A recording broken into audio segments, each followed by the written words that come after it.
हाँ, तो मेरे प्यारे बच्चों, आज तो बहुत बहुत ही रोचक श्लोक, बहुत मन लगने वाला और सबसे पसंदीदा चैप्टर लेके आई हूँ। इसका नाम नीति श्लोक है। क्या नाम है? नीति श्लोक है। पाठ की संख्या 7 है ना।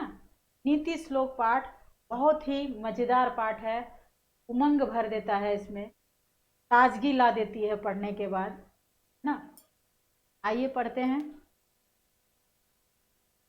नीति श्लोका अयं पाठः सुप्रसिद्धस्य ग्रन्थस्य महाभारतस्य उद्योगपर्वणः अंशविशेष अध्यायाः 33-40 रूपायाः विदुरनीते संकलितः। इसका हिंदी क्या है? यह पाठ सुप्रसिद्ध ग्रंथ महाभारत का उद्योग पर्व का विशेष अंश अध्याय 33-40 के रूप में उल्लिखित विदुर नीति से संग्रहित है। विदुर नीति से संग्रहित है।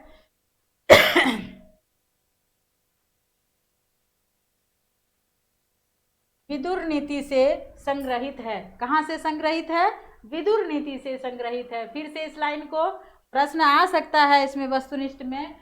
यह पाठ सुप्रसिद्ध ग्रंथ महाभारत का उद्योग पर्व का विशेष अंश अध्याय 33-40 के रूप में उल्लिखित विदुर नीति से संग्रहित है। संस्कृत आते हैं इसका। युद्धम आसन्नम प्राप्य धृतराष्ट्रो मंत्री प्रवरं विदुरं स्वचित्तस्य शांतये कांश्चित् प्रश्नान् नीति विषयकान् पृच्छति।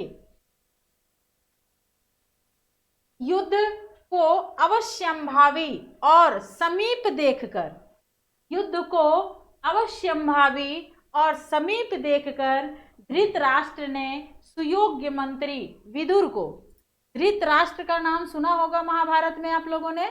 धृतराष्ट्र ने सुयोग्य मंत्री विदुर को अपना चित्त, चित्त मीन्स होता है हृदय, चित्त मीन्स क्या होता है? हृदय। अपने हृदय शांति के लिए नीति विषय से संबंधित कुछ प्रश्न पूछते हैं। यानी ये चैप्टर जो है प्रश्न उत्तर है, ठीक है, प्रश्नों उत्तर चैप्टर। तो नीति विषय से संबंधित कुछ प्रश्न पूछते हैं। फिर संस्कृत आते हैं। तेषां समुचित उत्तरम विदुरो ददाति तदेव प्रश्नोत्तर रूपम ग्रंथरत्नम विदुरनीति।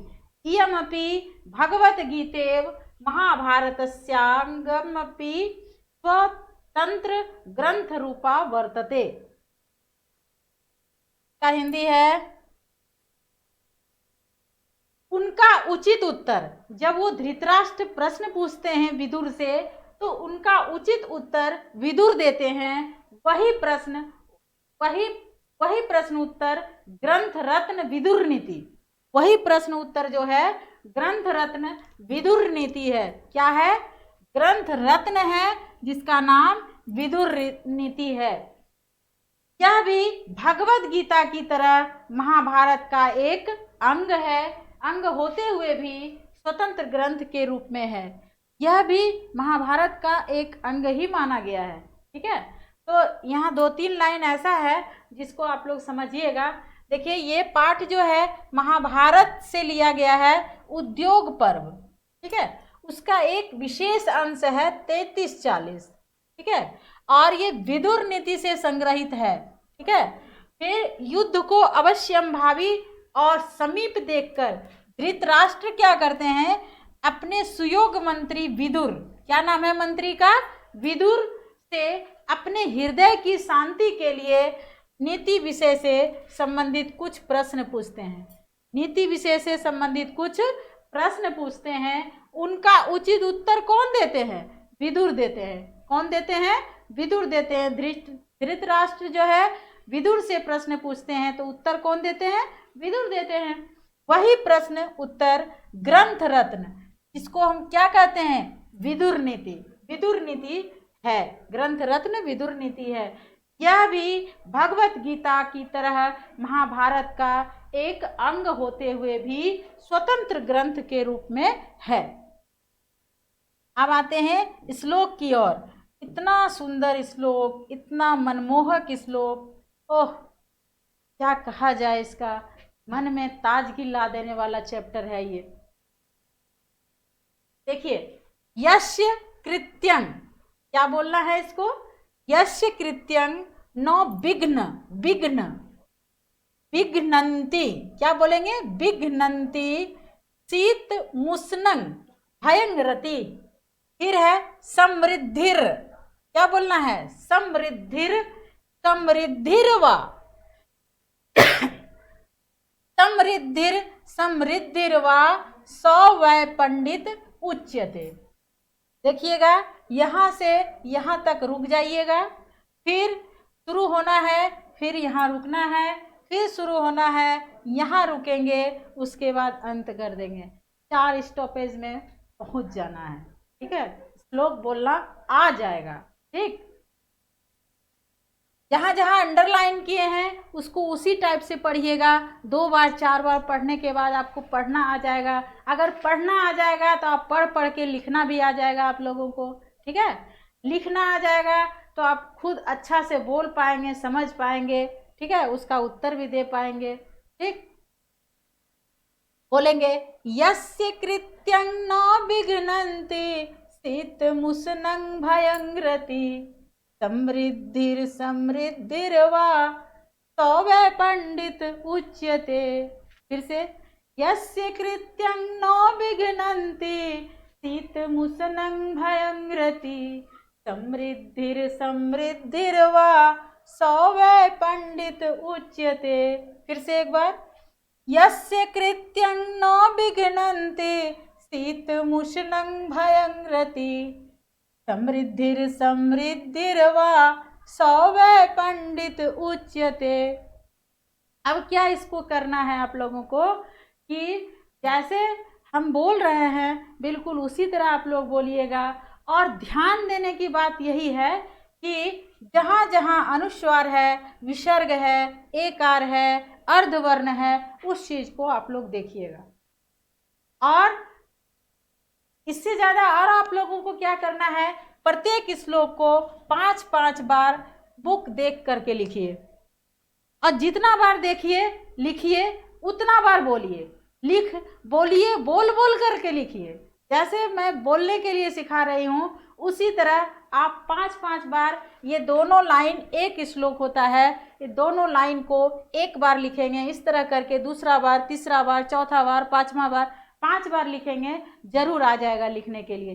तो लिखना भी आ गया, बोलना भी आ गया। प्रत्येक श्लोक को आप लोग ठान लीजिए कि हमको सीख करके ही रहना है, ठीक है, सीख के ही रहना है। अगर ठानिएगा तभी संभव हो पाएगा, मानिएगा तो नहीं संभव हो पाएगा। ठानना है ना, हर सब्जेक्ट को ठान के पढ़ना है, क्योंकि अब समय कम रह गया है। इसलिए पढ़ना तो है ही, बल्कि प्रत्येक श्लोक को 5-5 बार लिखना है। लिखना भी आ जाएगा, बोलना भी आ जाएगा। फिर से एक बार श्लोक की ओर देखते हैं। यस्य कृत्यं न विघ्नन्ति शीत मुसनं भयंरति समृद्धिर समृद्धिर्वा सवै पंडित उच्यते। यस्य कृत्यं न विघ्नन्ति शीत मुसनं भयंरति समृद्धिर समृद्धिर्वा सवै पंडित उच्यते। आइए इसकी हिंदी की ओर देखिए। बहुत सारे लोग सोचते हैं कि जो पूजा कराते हैं वही पंडित हैं, है ना, जो पूजा कराते हैं वही पंडित हैं, इसके अलावा और कोई नहीं है। इसके अलावे भी पंडित उसे कहा गया है। देखिए यहाँ पे, जिसके कार्य में, काम तो सभी लोग करते हैं, है ना, काम तो सभी लोग करते हैं। जिसके कार्य में शीत मीन्स ठंडा, जिसके कार्य में शीत, उष्ण मीन्स गर्मी, उष्ण भय और डर तथा सुख दुख बाधा नहीं करते, या कोई भी व्यक्ति काम करने में कभी ये नहीं कह सकता अरे बाप बहुत ठंडा है, कभी ये नहीं कह सकता है ओह बहुत डर लगता है, कभी ये नहीं कह सकता बहुत गर्मी है, कभी ये नहीं कह सकता है कौन करता है ये सब काम, सुख से ऐंठना हुआ। कोई ये कर सकता है आह हम ये काम नहीं कर पाएंगे, ऐसा नहीं होता है। ठीक है, सभी काम आप लोग कर पाइएगा, सभी कोई कर सकेंगे अगर चाहिएगा तो क्या है कि जिसके कार्य में शीत उष्ण भय और डर तथा सुख दुख बाधा नहीं करते, सभी बाधा नहीं करते, वही व्यक्ति पंडित है। ना कि खाली जो पूजा कराते हैं, वेद मंत्रों का पाठ कराते हैं, विवाह कराते हैं, वही पंडित हैं, ऐसा कभी भी नहीं होता है। समझ गए पंडित कौन होते हैं? आप लोग को आ गया समझ में? फिर से एक बार, यस्य कृत्यं न विगणन्ति शीतमुष्णं भयं रति समृद्धिर् समृद्धिर्वा स वै पंडित उच्यते। जिसके कार्य में शीत उष्ण भय और डर तथा सुख दुख बाधा नहीं करते, वही व्यक्ति पंडित होते हैं। दूसरा श्लोक आइए, जरूर 5 बार लिखिएगा, आप लोग जरूर लिखिएगा और जितना बार लिखिएगा बोल कर लिखिएगा। और हमेशा पढ़ते वक्त ये ध्यान देना है कि कहाँ कहाँ कौन सा वर्ण है, अर्धवर्ण कहाँ है, अनुस्वार कहाँ है, विसर्ग कहाँ है, हर्षिकार कहाँ है, दीर्घिकार कहाँ है, ये सब का ध्यान आप लोग को रखना है। दूसरा श्लोक है तत्वज्ञ। क्या इसको बोलेंगे? तत्वज्ञ सर्वभूतानां योगज्ञः। ऐसे नहीं, योग्यः, योग्यः बोलिएगा तो ऐसे लिखा जाएगा योग्य, ऐसा नहीं ना है। ऐसा अगर होगा तो आपका 1 नंबर कट जाएगा। ठीक है, योगज्ञः क्या बोलना है? योगज्ञः। योग बोलेंगे पहले, लिखेंगे, उसके बाद ज्ञः बोलेंगे। ठीक है, ये गलत है, ये क्या है? गलत है। योगज्ञः सर्व कर्म नाम, सर्व कर्म नाम, जानते हैं इसको बोलते बोलते योग्यः बोला जाता है, लेकिन हमेशा ध्यान रखना है छात्रों को कि योग्यः नहीं योगज्ञः लिखना है। ठीक है, उपायज्ञो मनुष्यानाम, उपायज्ञो मनुष्यानाम नरः पंडित उच्यते। आइए पढ़ते हैं श्लोक को। तत्वज्ञः सर्वभूतानां योग्यः सर्वकर्मणां उपायज्ञो मनुष्यानां नरः पंडित उच्यते। तत्वज्ञः सर्वभूतानां योगज्ञः सर्वकर्मणां उपायज्ञो मनुष्यानां नरः पंडित उच्यते। तत्वज्ञः सर्वभूतानां योग्यः सर्वकर्मणां उपायज्ञो मनुष्याणां नरः पंडित उच्यते। अब इस श्लोक का हिंदी है, इसे भी 5 बार लिखिएगा। अगर बात मानिएगा तो आप लोग सफल होइएगा, इसलिए बात मानना है आप लोगों को। सभी प्राणी के रहस्यों को देखिए, एक पंडित का तो मैंने बता दिया, अब दूसरा पंडित क्या होता है ये भी देखिए, दूसरे पंडित का क्या क्या लक्षण है ये भी देखिए। सभी प्राणी के रहस्यों को जानने वाला, ऐसा व्यक्ति जो सब प्राणी के अंदर होने वाले बात को जानने वाला। ठीक है, सभी कार्यों को जानने वाला, और कोई भी ऐसा कार्य है जो उससे नहीं हो सके, है ना। यानी कि सब काम वो व्यक्ति से होना चाहिए, सारा कार्य होना चाहिए। ऐसा नहीं कि उसे विवाह कराना आता हो तो श्राद्ध कराना नहीं आता हो, है ना। ऐसा नहीं कि उसे और कोई काम कराना आता हो लेकिन और कुछ नहीं, ऐसा नहीं होता है। सारा काम आना चाहिए, तथा सभी उपायों को जानने वाले मनुष्य को क्या लोग कहते हैं? पंडित कहते हैं। देखिए क्या क्या है, दूसरा श्लोक में पंडित का कैसे वर्णन किया गया है? सभी प्राणी के रहस्यों को जानने वाला, सभी कार्यों को जानने वाला तथा सभी उपायों को जानने वाले मनुष्य को लोग क्या कहते हैं? पंडित कहते हैं। अब तक तो हम लोग जान रहे थे कि जो पूजा कराते हैं पंडित जी प्रणाम, पंडित जी वही होते हैं, है ना? ऐसा नहीं है, ठीक है। आइए अब तीसरा श्लोक। अनाहूतः अनाहूतः प्रविशति, अनाहूतः प्रविशति अपृष्टो बहुभासते अविश्वस्ते अविश्वस्ते विश्वसीति मूढ़ चेता नराधमः। यहाँ पे रुकना है। अब देखिए कैसे इसको बोलेंगे। अनाहुतः प्रविशति अपृष्टो बहुभासते अविश्वस्ते विश्वसीति मूढ़चेता नराधमः।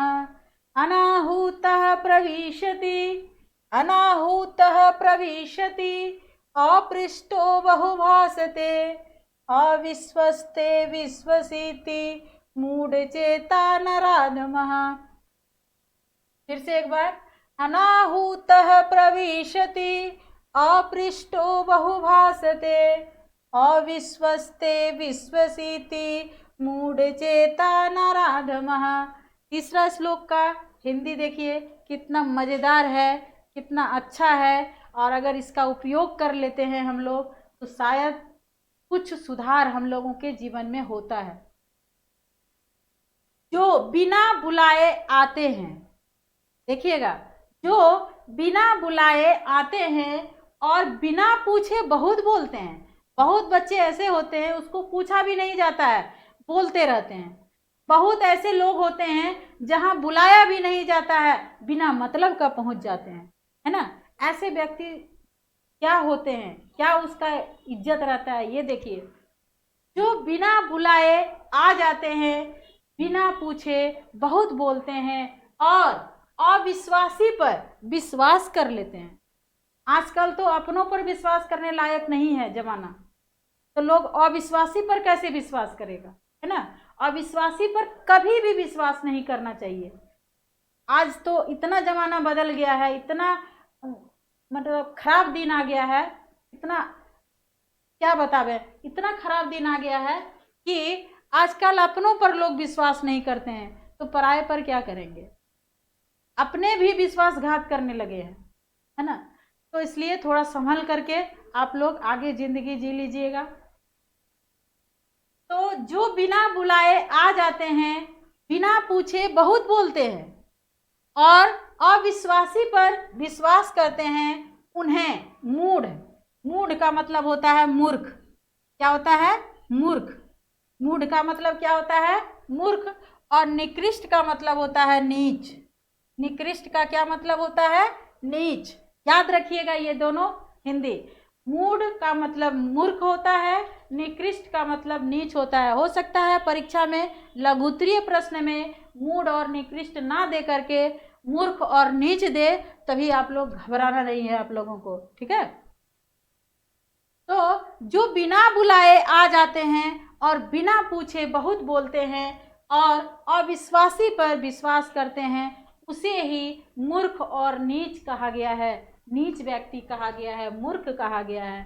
तो अब आप लोग समझ गए कि मूर्ख किसे कहा गया है और नीच व्यक्ति का क्या लक्षण होता है। अगर प्रश्न आ जाए तो क्या जवाब दे सकते हैं ना? बिल्कुल दे सकते हैं। अब आइएगा जरा सा चौथा श्लोक।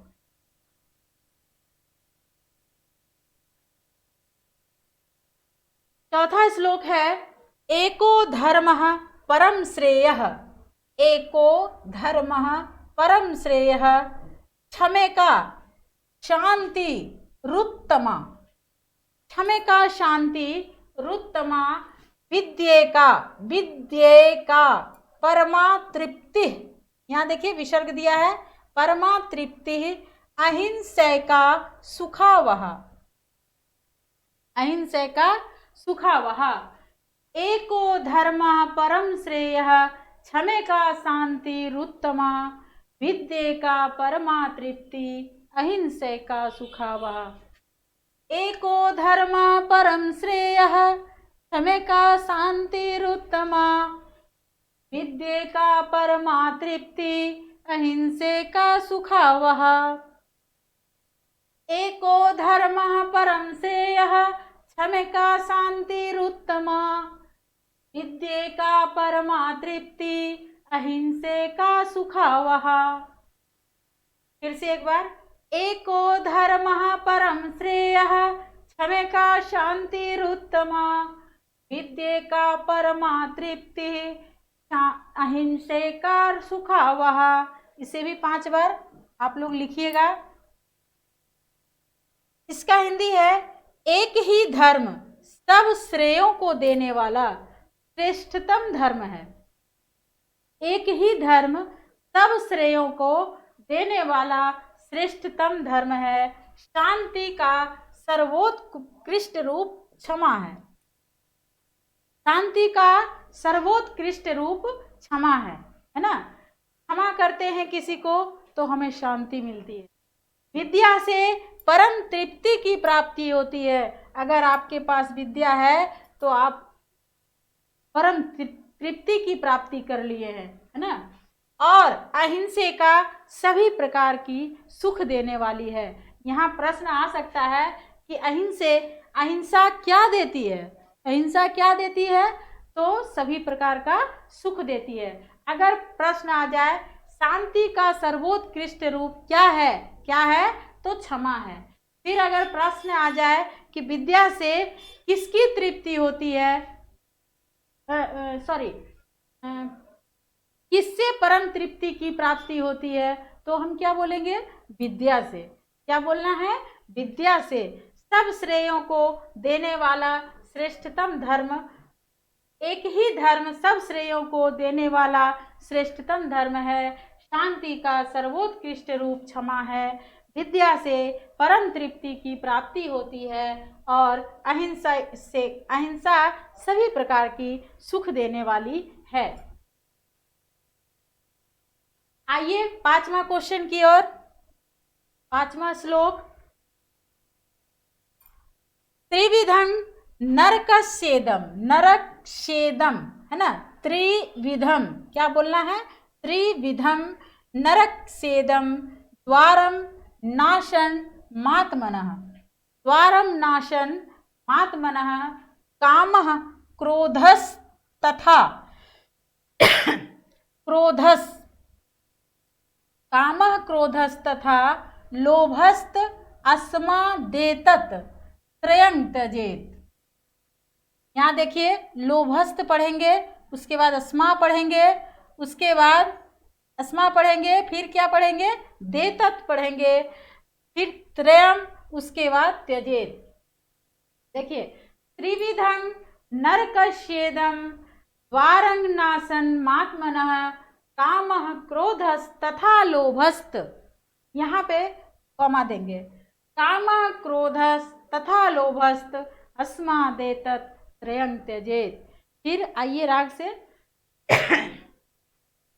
त्रिविधं नरकस्येदं द्वारं नाशनमात्मनः कामः क्रोधस्तथा लोभस्त अस्मादेतत् त्रयं त्यजेत्।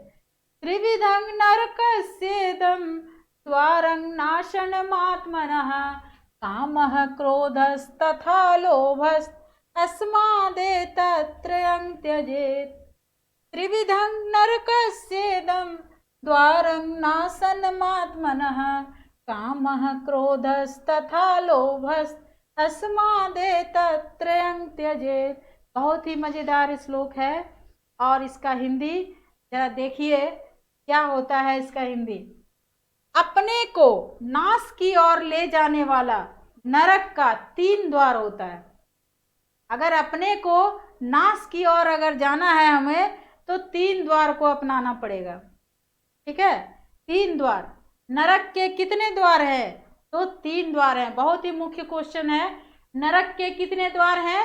तो उत्तर होगा तीन द्वार हैं। अपने को नाश की ओर ले जाने वाला नरक के तीन द्वार। यहाँ पे मिस्टेक हो गया जरा सा, ये देखिए तीन द्वार कौन कौन है? काम, क्रोध और लोभ। अब बोलिए, बहुत बच्चों को समझ में नहीं आया होगा, ये काम नहीं करेगा तो खाएगा कहाँ? वो काम नहीं, नीच हरकत है ना, नीच काम के बारे में यहाँ बताया गया है कि जो व्यक्ति नीच काम करते हैं, है ना, नीच गिरा हुआ काम किया करते हैं, वो काम है ये। तो काम, क्रोध, जो व्यक्ति क्रोध करते हैं और जो व्यक्ति के पास लोभ होता है, वही नरक का तीन द्वार है ना। मनुष्य के लिए नरक का तीन द्वार है। अतः अपने को नरक से बचने के लिए इन तीनों को छोड़ देना चाहिए। हमें इन तीनों द्वारों को छोड़ देना चाहिए। धन्यवाद।